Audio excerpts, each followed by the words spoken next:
by just turning it? Yeah, maybe. Live. Live? Oh, we better go. Live. Live is live. Yeah. We are live. Okay. Today we are on page 184. We're going to talk about. I'm going to take my phone. It doesn't disturb me. Thank you. Today we're going to talk in Parshas Vayeshev, the story that starts with the two dreams. Yosef is thrown into prison, sold to slavery by his brothers, and Parsha describes what's take place. And then it says that when he finds himself in prison, he sees the butler and the baker, the presenter of the wine, Sarah Mashkim, that they are also both in prison. The Torah describes as follows: that the cupbearer of the king of Egypt, one who would give him his wine, and the baker, they had both sinned against their master, against the king of Egypt. And Paro became, this is in Bereshis chapter 40, and Paro became very angry at his two attendants, at the chief cupbearer and at the chief baker. And he placed them into prison, in that same prison that Yosef was imprisoned. And the chief of the prison had appointed Yosef to be with them, and he served them. And they were for a year in the same prison. Now both of them dreamed a dream, on page 186. Both of them dreamed a dream, each one his dream on the same night, each man according to the interpretation of his dream. So both the cupbearer, the Sarah Mashkim, the one in charge of the wines, and the baker, both quite well-placed attendants of the king of Egypt, were both locked up in prison. Yosef came to them in the morning after they had had this dream, and he saw, and behold, they were troubled. So he asked these two people, "Why are your faces sad today?" And they said to him, "We dreamed a dream and we don't know what the answer to the dream is. What is the dream telling us?" So Yosef said to them, and here's a very important sentence he tells them: "Don't interpretations belong to God? Tell them to me now." In other words, if God wishes, then perhaps I'll be able to tell you what the dreams mean. So the chief cupbearer related his dream to Yosef, and he said to him, "In my dream, behold, a grapevine is before me. And on the vine there are 3 tendrils, and it seems to be blossoming, and its buds came out, then its clusters ripened into grapes." So he sees the growth of clusters of grapes. "And Paro's cup was in my hand, and I took the grapes and squeezed them into Paro's cup, and I placed the cup on Paro's palm." And Yosef said to him, "Oh, this is its meaning. The 3 tendrils are 3 days. In another 3 days, Paro will call you amongst the other officers, and he will restore you to your position, and you will place Paro's cup into his hand, according to your previous custom when you were his cupbearer. But," Yosef says, "remember me when things go well with you, and please do me a favor and mention me to Pharaoh, and you will get me out of this house. For I was stolen from the land of the Hebrews, and here too I have done nothing for which they have put me into the dungeon." Now, the chief baker saw that Yosef had interpreted the dream so well that he said to Yosef, "Me too." He says, "I also had a dream. 1 second, maybe you can help me out with my dream." He says, "In my dream, behold, there were 3 baskets on my head. And in the topmost basket were all kinds of Pharaoh's food, the work of a baker. And the birds were eating them from the basket atop my head." And Yosef replied and said, "This is its meaning. The 3 baskets represent 3 days, same as the 3 branches represented 3 days. In another 3 days, Paro will remove your head from you and hang you on a gallows, and the birds will eat your flesh off you." And that was symbolized by the birds eating the bread from his head in the dream. Now it came about on the 3rd day, Paro's birthday, that Paro made a feast for all his servants, and he counted the chief cupbearer and the chief baker among his servants. And he restored the chief cupbearer to his position as cupbearer, And he placed the cup on Paro's palm, and the chief baker he hanged, as Yosef had interpreted to them. But the chief cupbearer did not remember Yosef, and he forgot him. So Yosef remains another 2 years in prison. But we want to talk about the dream aspect. And we would like to understand, why is it that Yosef saw in the dream of the Sar HaMashkim, of the butler, the cupbearer, that in 3 days he's going to be restored to his position? And what made him see in the dream of the baker that in another 3 days he's going to be killed and the birds will be eating his flesh off him? Because, let's be quite honest, you could have said, if you didn't know what the interpretation was, you could say that also. The fact that the baker had a dream that 3 days later, that there's 3 baskets and the birds are eating, maybe the birds are symbolic of Paro. And you know the way they used to serve things in those days, they would carry things on their heads sometimes. So maybe it could have been interpreted in 3 days, you're going to be carrying a big, nice, beautiful breakfast basket of fresh buns and cinnamon danishes, and Paro will be taking it off the basket off your head. That would have been a beautiful interpretation. But Yosef didn't interpret it that way. So, what did he see in the dream? That the mashkim, the cupbearer, the one in charge of the drinks, would be restored to his former position, yet the baker would be doomed to death. Now, lest you say, well, what's the difference what Yosef said? Whatever God had in store from them, that's really what would take place. So we want to interject here and put, but the Gemara tells us something interesting about dreams, and it may actually give us some practical advice as well. The Gemara says in the Masechta of Broches, which I practiced in Broches 55b, he says as follows: when Shmuel would have a bad dream, he would say, citing the verse that says, dreams speak falsely, and therefore I have nothing to worry about if I had a bad dream. When he would have a good dream, he would ask this as a rhetorical question: do dreams speak falsely? But there's another verse that says about prophets, I will speak to him in a dream. In other words, sometimes God gives us messages in a dream. So if you had a bad dream, he would say, oh, dreams are false. If you had a good dream, he would say, are dreams really false? God says he sometimes speaks to people through dreams. Now what's the difference what he said? If the dream, isn't the dream telling you, if it's meaningful, so isn't the dream a reality? What's the difference what you think about it? So now let's hear and understand that the Gemara very much says it depends what you make of it. It depends how you interpret it. Rabbi Bizna Bar Zavda said in the name of Rabbi Akiva, who said in the name of Rabbi Pando, who said in the name of Rabbi Nachum, who said in the name of Birim, of Rabbi Birim, who said in the name of another elder called Rabbi Bana, there were 24 dream interpreters in Jerusalem. I once had a dream and went to see all of them. Each one gave me a different interpretation.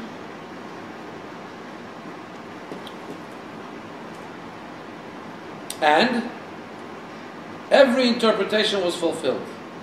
This fulfills what it says that all dreams follow the interpretation.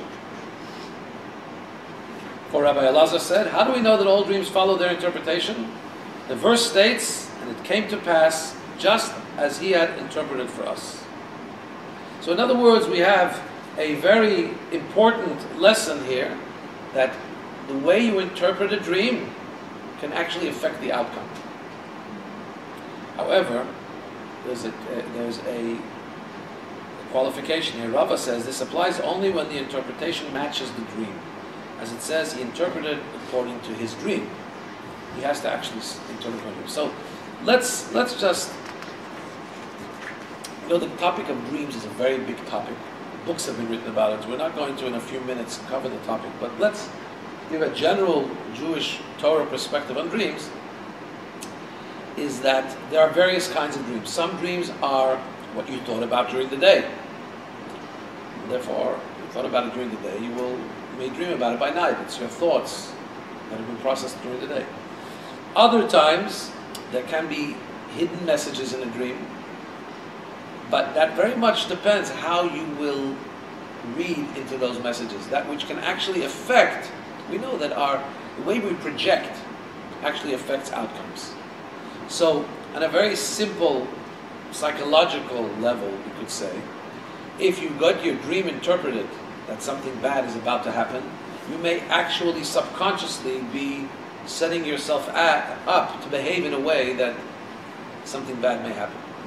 It may be that you'll be more careless. Could be a person will think something bad is about to happen, and he'll be more careless in certain things which actually allow something bad to happen. Whereas if you feel something good is going to happen, that may project an atmosphere, an aura of success, and he may go in with more confidence, and may go and achieve that which he is dreaming about. So interpretation of the dream is important. Recently somebody called me, an older gentleman called me with a dream, which could have been frightening.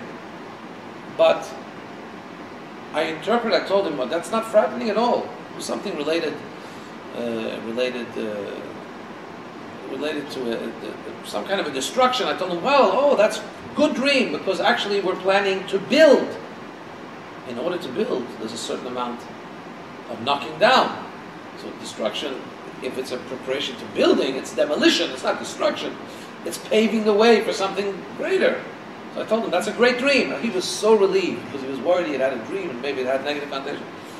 But truthfully, the way it looks to me, the interpretation of building something new and grand and so on really fit his dream in the details that he told me.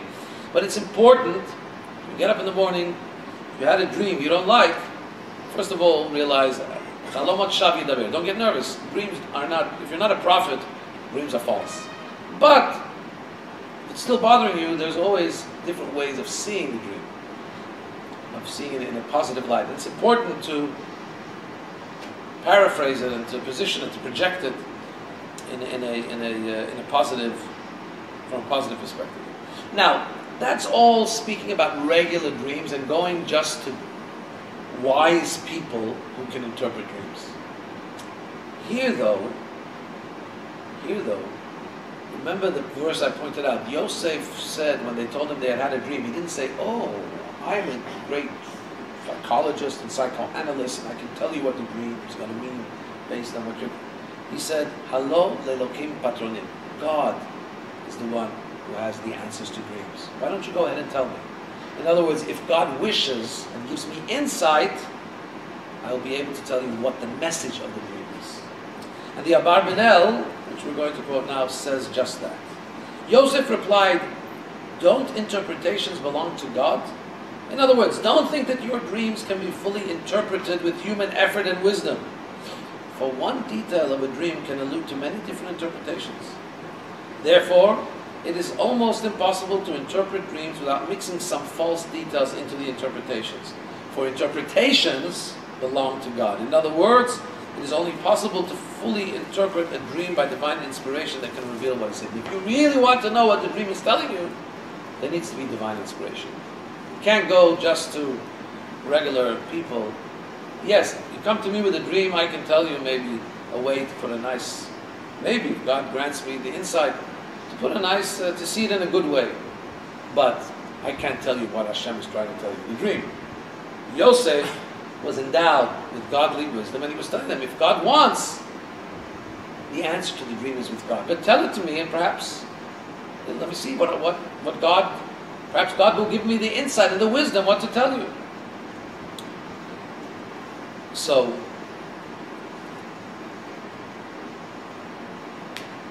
the question is like this. What did the interpretation really had to be based on the outcome that God had intended in this case? Now the verse says like this, each man according to the interpretation of his dream, each one dreamed a dream similar to the interpretation destined to befall them. In other words, what Rashi is telling us is that the dream fit what was supposed to become. It wasn't that Yosef created the outcome. Yosef deciphered the dream based on what God put in his mind, based on what God knew he was going to do in the outcome. That's the way Yosef interpreted. In other words, if you go back to that piece of Gemara we said, that the dream goes according to the interpretation, if Yosef had any input here, Yosef could have deciphered the dream totally differently. How could Yosef decipher them? Says the Taz, here in text 4b, Yosef did not interpret the dreams according to his human understanding, by focusing on what the details in the dream represented. Rather, the dreams reflected interpretations different from what Yosef would have given using basic human understanding. What do we mean? Using human dream interpretation capability, Yosef would have interpreted the baker's dream positively as well, explaining that the birds eating from the basket represent Pharaoh eating the baker's bread once more. Similarly, he would have interpreted that Pharaoh would once more eat from the basket upon the baker's head. He would have said that that bird eating from the basket is a representation of Pharaoh eating from the basket. For it was common to carry baskets on the head. So why did Yosef give such a dire interpretation?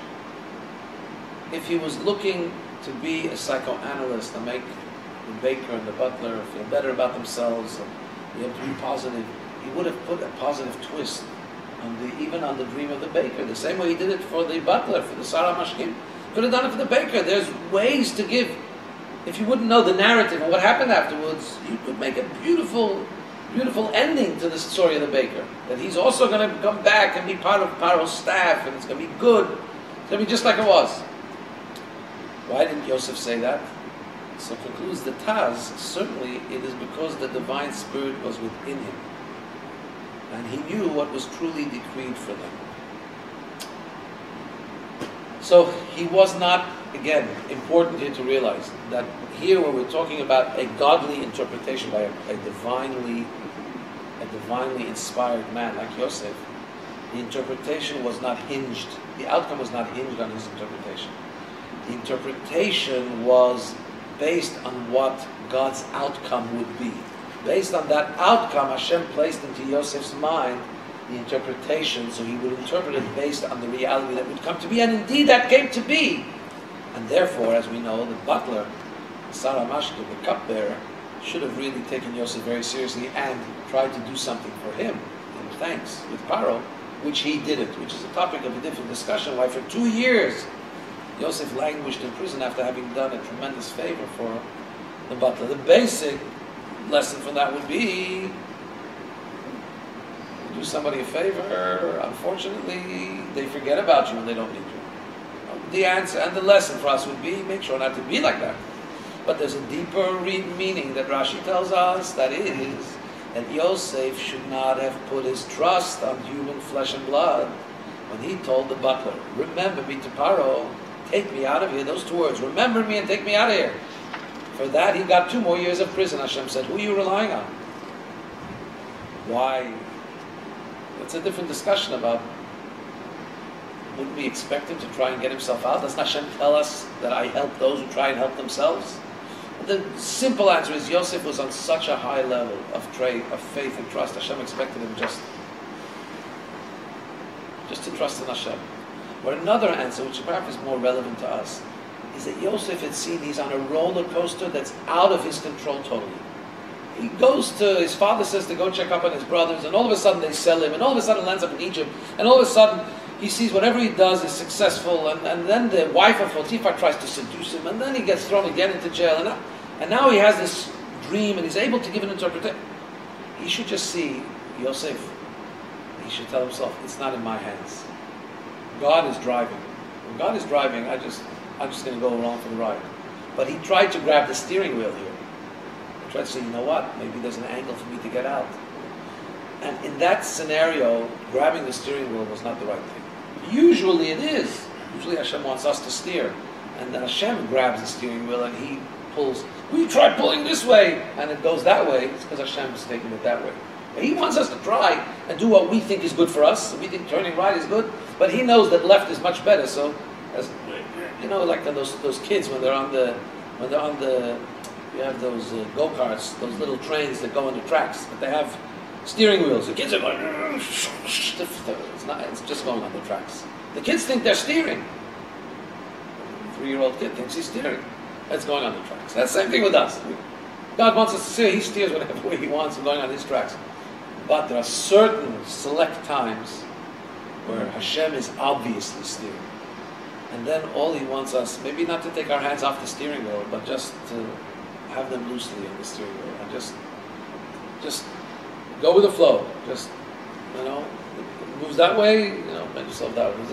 That's what Hashem was doing here with Yosef, and he should have sensed that, and everything's out of his control. Just keep doing what you're doing. But saying, maybe you can get me out of here, that was putting his own input in a place where it didn't really belong. So that's parenthetical.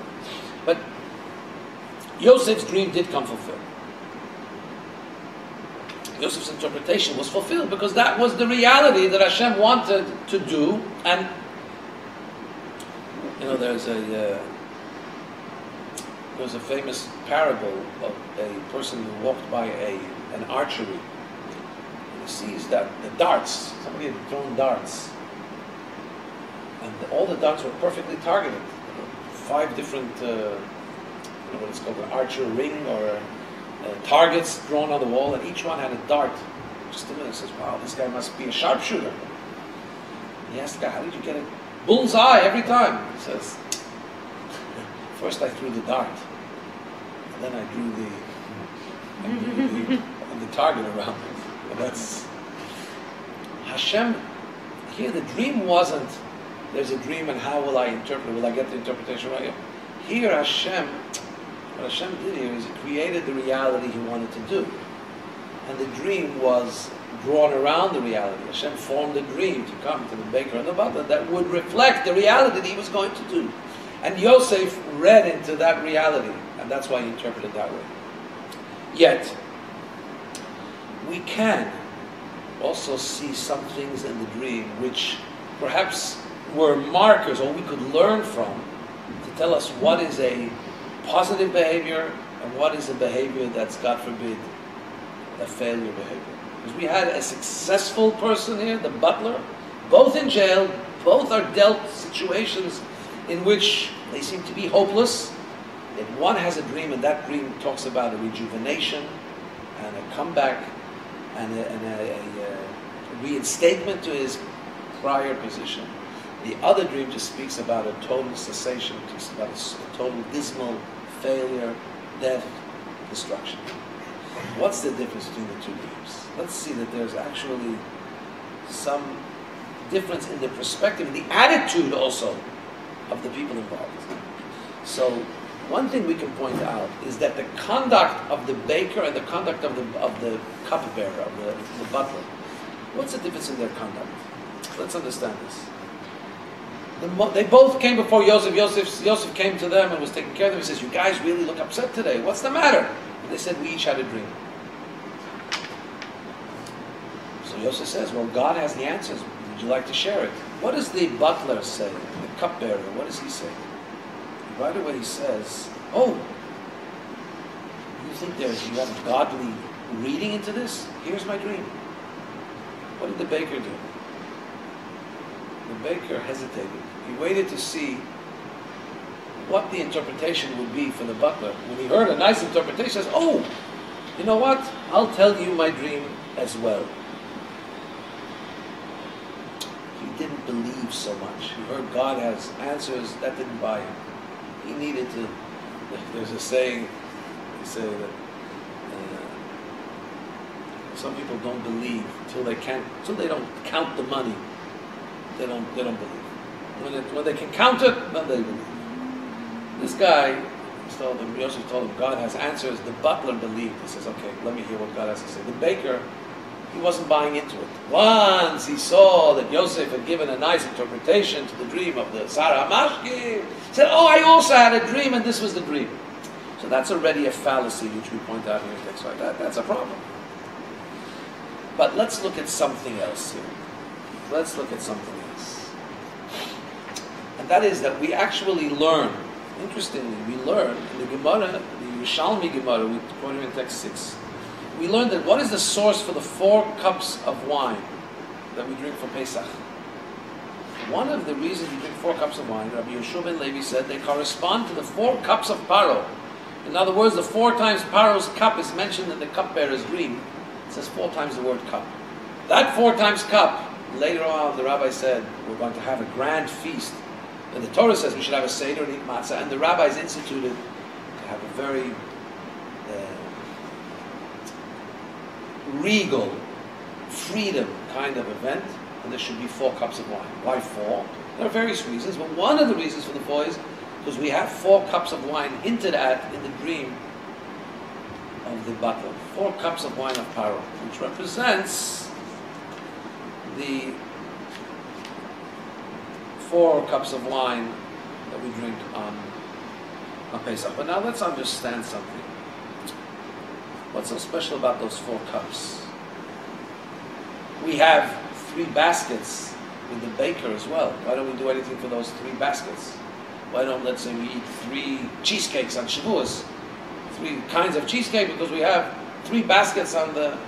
But apparently the cups of wine we talk about with the butler, they are exciting for us.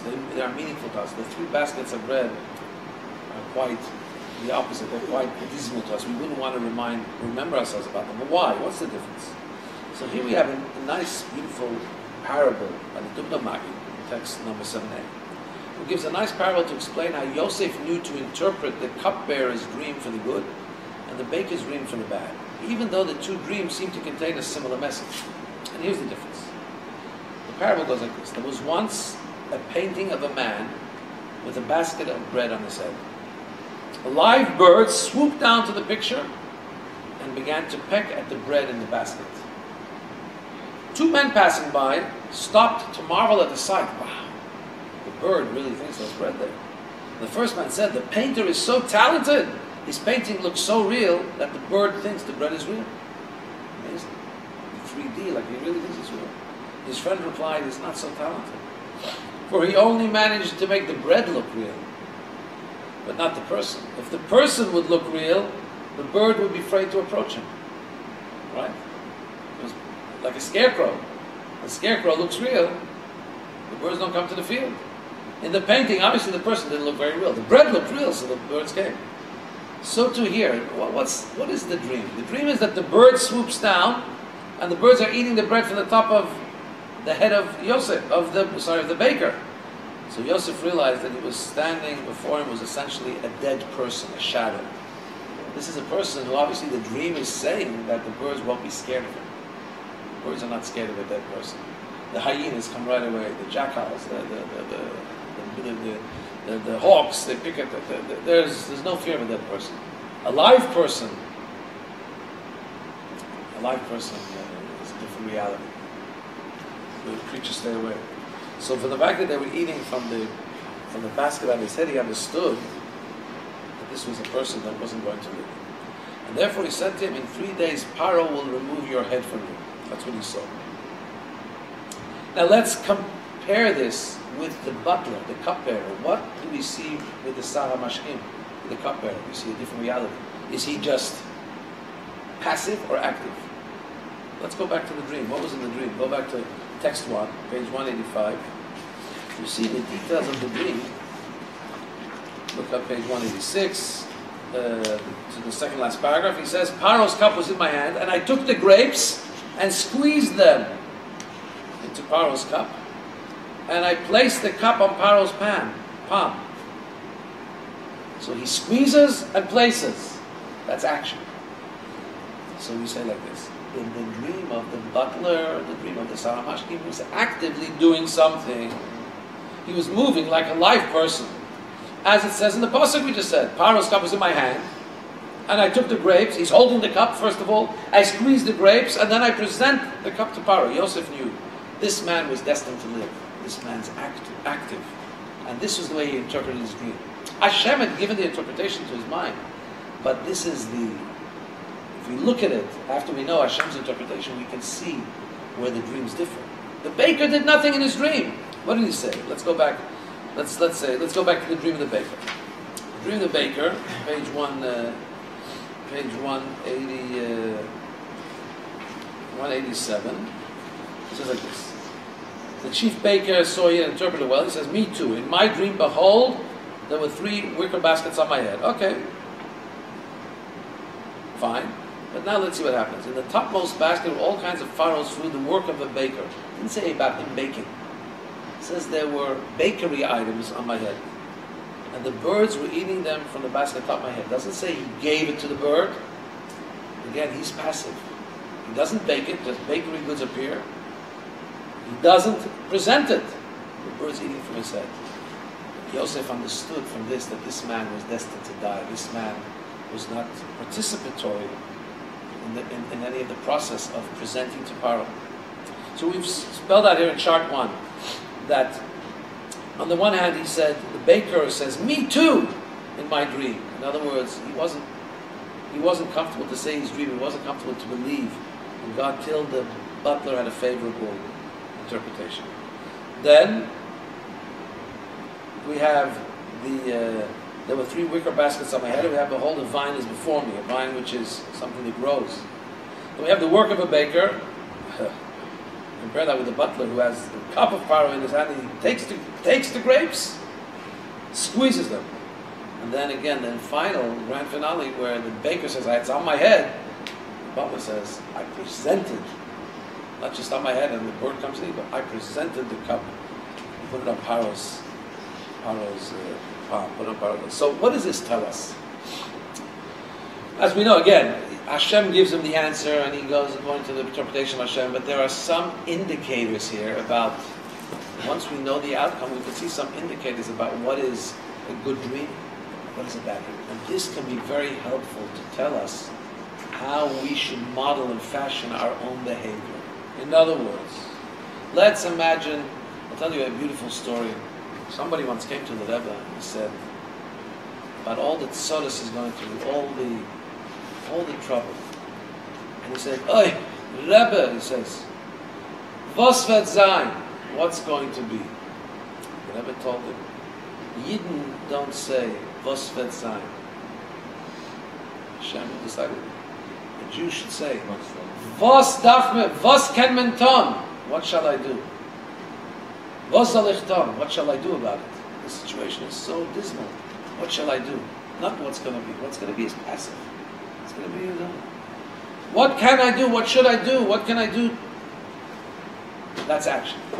So here we see hinted at that there's different approaches.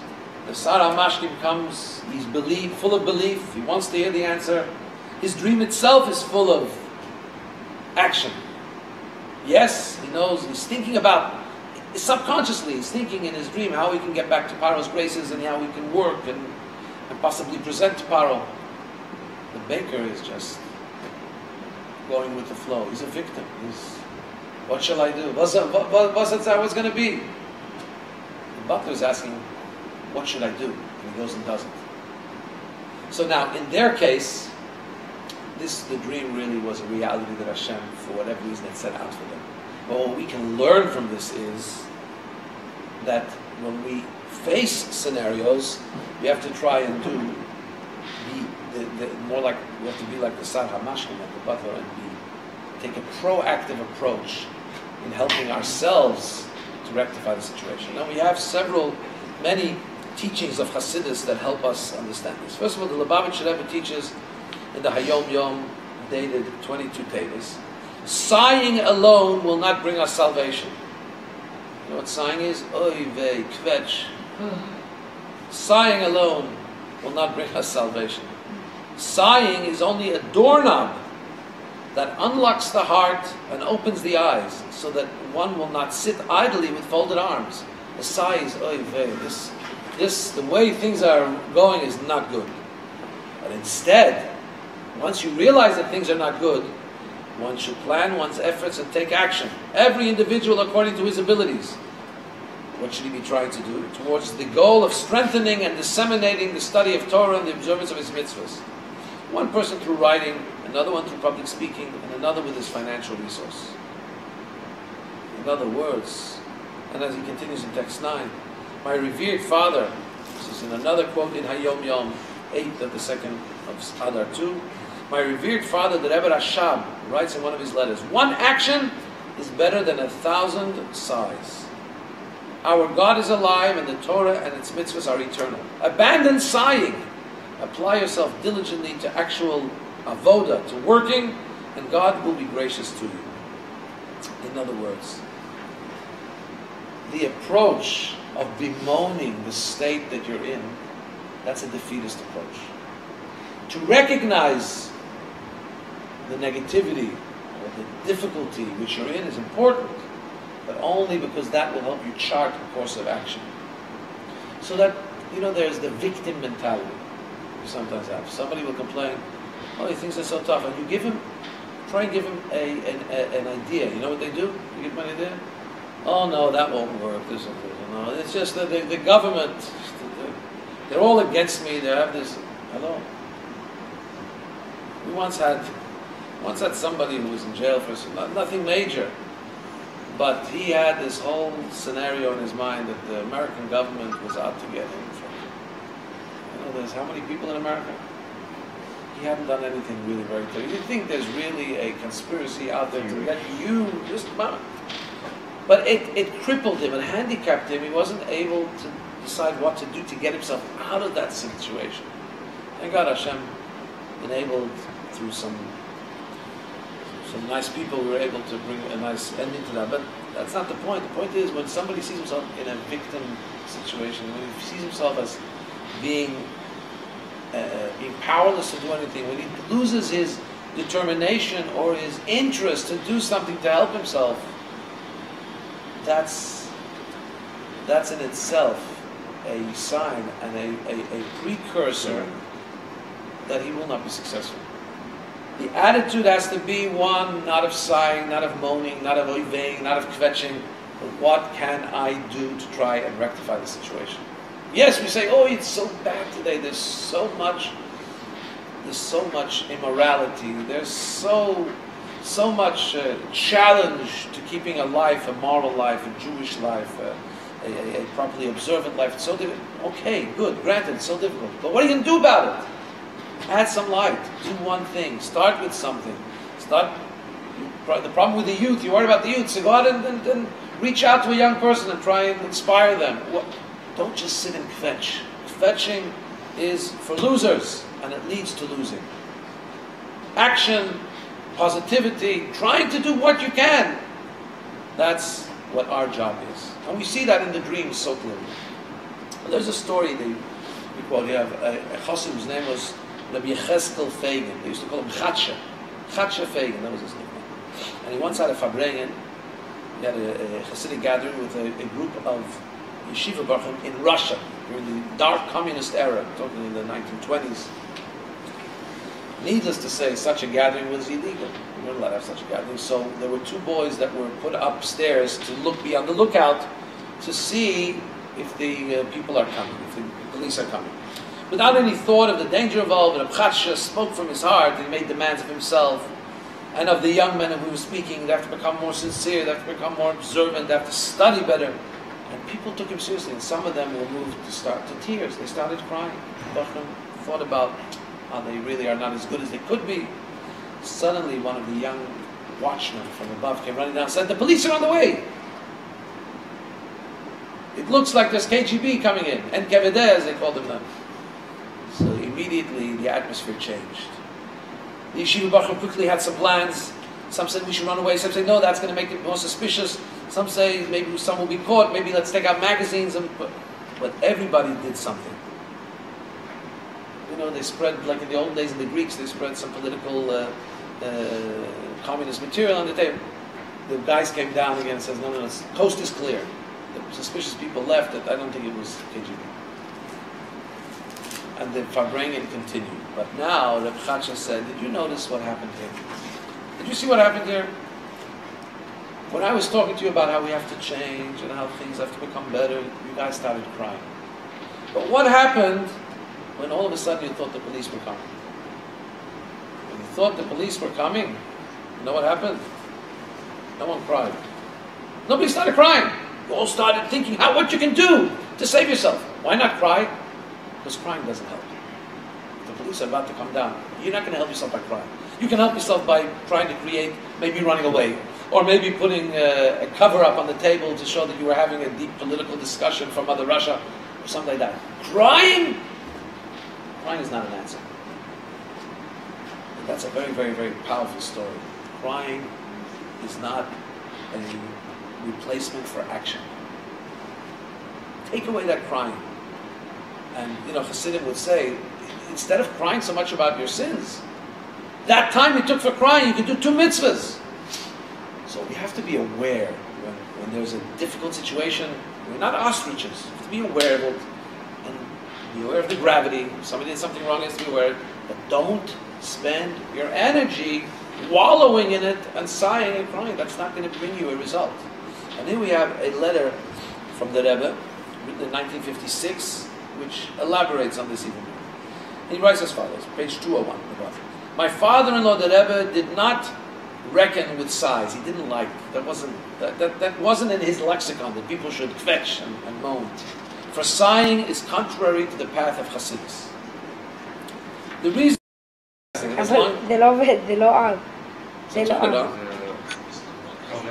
Yeah, it's still broken. I can hear you what you say, it's still broken. Okay, for all those who are still with us.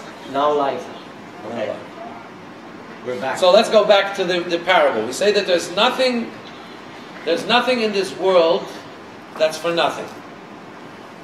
So in other words, going back to the parable I said that I just read that the Rebbe wrote, an interesting parable.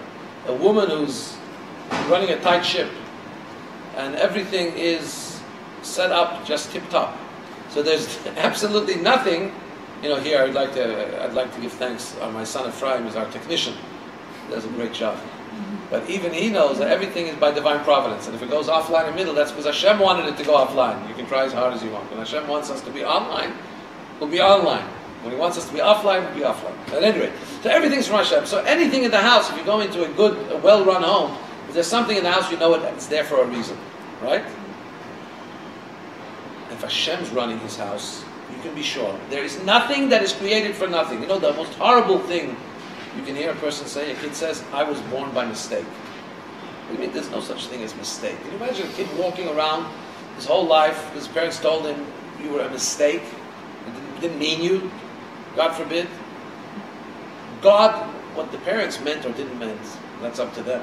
But God means every single atom that exists in the universe is by divine plan. And God wants it in the world. How much more so a human being? If you're here as a cognizant human being, there is no question God has a plan for you and He needs you in this world. There's no replacement for you. If there was a replacement, He wouldn't have created you. The same thing goes with time. He did not create any extra time for any person. There is no such thing as extra time to waste. Now we continue with the quote of the Rebbe's letter. Every day and every second must be used properly. As my father-in-law, the Rebbe, said, in the name of the Tzemach Tzedek, we are day workers. In other words, our job is to make the world more day, to brighten the world.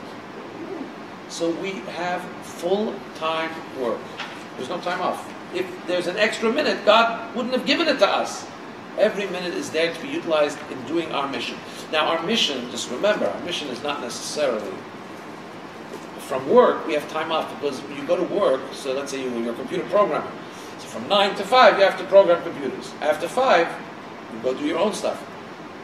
Serving Hashem is every single thing we do. He wants us. It's not like, when we eat, we're not gods anymore. No. When we eat, we have to eat the way God wants us to eat. The foods God allows us to eat. When we sleep, the way God wants us to sleep. Every single thing we do in our life, there's nothing outside of the service of God. And that's why if you learn the mitzvahs, it starts from the moment you wake up to the moment you go to sleep and how you sleep. Although you're not really aware of how you sleep. There's a bracha. You say right before you go to sleep, thanking Hashem for the greatness of sleep and the refreshment of sleep, and asking Hashem to to protect you and so on. The moment you wake up, the first moment of awareness, it's Modeh, thanking Hashem. And it's from the moment of birth to the moment of passing. Every second, every minute, every moment, every nanosecond is given to us as a gift from God. Therefore, my father-in-law, continuing the quote, my father-in-law, the Rebbe said, one action is better than 1,000 sighs. Because even if you sigh 1,000 sighs, heartfelt sighs, real krechzen, like we say, real sighs that come from the heart, it would still be better to do one act of Torah and mitzvahs and forget about 1,000 sighs. For the purpose is not to break the body through sighs. Our purpose is to serve God with the body. The way to serve God with the body is to do action, to do activities, to think good things, to speak good things, to do good things, to study Torah. As we said, a Jew's job is to brighten. First to brighten his own body and animal soul, which means his animal soul shouldn't be allowed to become materialistically indulgent. His animal soul should also be used in the right way. Yes, we eat, but eat in a kosher way, eat in a healthy way, eat in a calculated way that it's for energy to do good things, and so on and so forth. And then we brighten our homes and the life of the wife and children, our families, and then, by extension, our communities and so on. Doing so will brighten his own life, and at that point, automatically, there's no reason to sigh. If you start doing what you should do, the reason for sighing will go away. So, does it mean we should be ignorant or we should ignore the reality of perhaps the difficulty or the dismalness or the bleakness and darkness of the situation we're in? No! The Baba Rebbe writes in another Hayom Yom, an important path. The true path demands that one recognize his true self with a genuine acknowledgement of his shortcomings and virtues. When he is aware of his shortcomings, he should correct them with actual work and not discharge his obligation by merely sighing. See, crying is an outlet. When do we cry? We cry for two reasons. We can cry tears of joy, we can cry tears of frustration, we can cry tears of sadness, but what tears will always be is an overloading of circuits, so to speak. It's when something so good has been told to me that I'm so emotional, it'll overflow into tears. When something so painful or so terrible has been told to me, I'll be moved to tears. When I'm so frustrated, maybe tears may well up my eyes. It's important to know the situation, but feeling. You ask somebody after they cry, did you feel, a kid, you can ask them, did you feel better now? But that's a danger. If crying made you feel better, but you didn't address the underlying issue, you didn't do anything. So you felt, I feel so bad about that I didn't do whatever I was supposed to do, and I cried. Yeah, go and do it. That's the way you should rectify it. So this is hinted to us in the dream of the butler and the baker. The baker is just a victim, a passive guy. Can you imagine? And there are some people that they feel that circumstances have dealt them a situation and that's it. They have no hope. And we are told as Jews, we may have been dealt. It may be true that we do face circumstances that are unfavorable, that are unpleasant, that seem unfair. The reaction to that has to be, the way we have to behave is not to be defeatist. We have to try and do our best to try and do the next move that Hashem wants us to do. And ultimately, our life is always about doing the next right thing. And sometimes people go through difficult periods in history in their lives, and people go through difficult days. Sometimes really you have to know the only thing to do is to focus on the next step. Right now you have to put one foot in front of the other, just keep moving. Don't fall into an apathy, don't fall into an inactivity, into a feeling that everything is futile. What do I have to do right now? Don't worry about the big picture. What you have to do right now is the next move. You know what that is? Yes, I know what that is. Go do it. The rest will come from Hashem. Don't just sit and fetch. Don't just sit and mope. Get up and do something. That's the message we have here today. So may we all be successful in doing what we have to do, doing one more activity. And this comes especially pertinent in what we start celebrating tonight, the Yud Tes Kislev, the 19th of Kislev, the day of redemption of the Alter Rebbe, the founder of Chabad Hasidism. Alter Rebbe was released from jail, and we call it the Rosh Hashanah, the new year for Hasidic learning and behavior.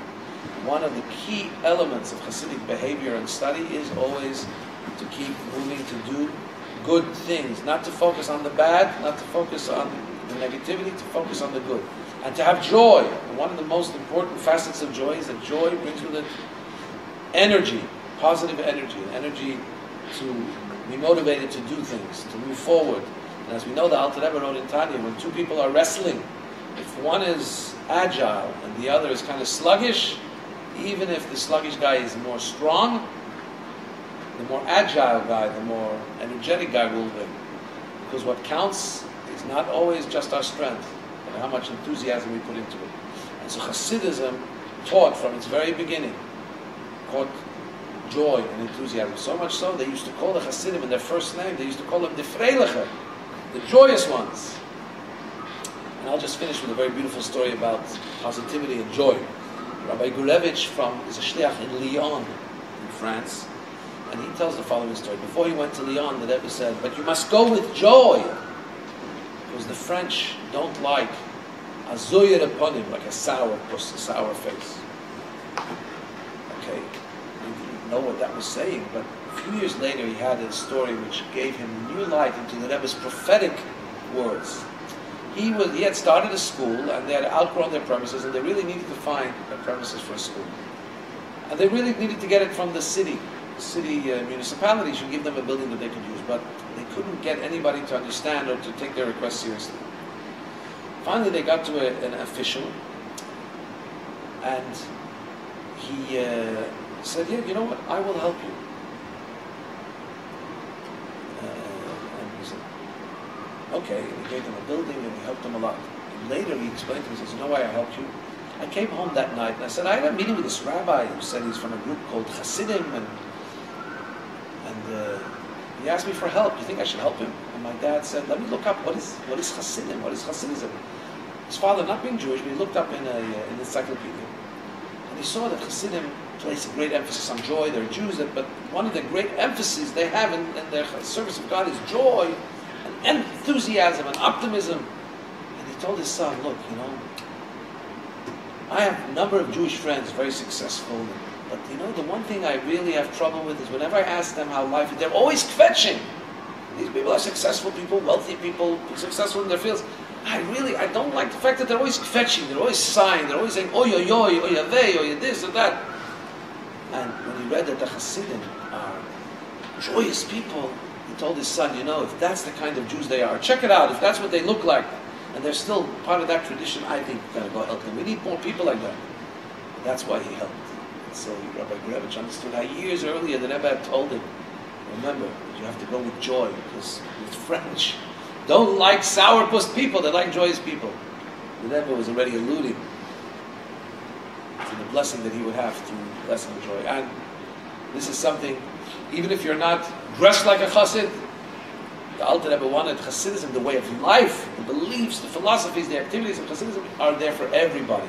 It's not for a select group or anything like that. So if there's one thing I would urge you in honor of this day of Yutas Kislev, take upon yourself, be more positive, go leave the oy vey, and what should you say instead of oy vey?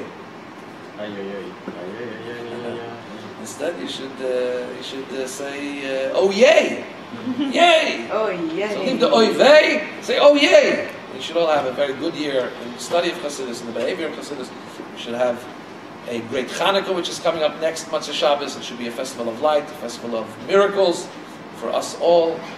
Mashiach should come and give us the final, most beautiful miracle to take us out of this exile. Thank you very much.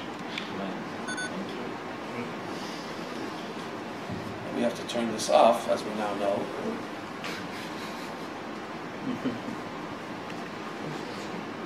If you can use the switch off button. There is the switch off button here. Shall we? It's starting automatically.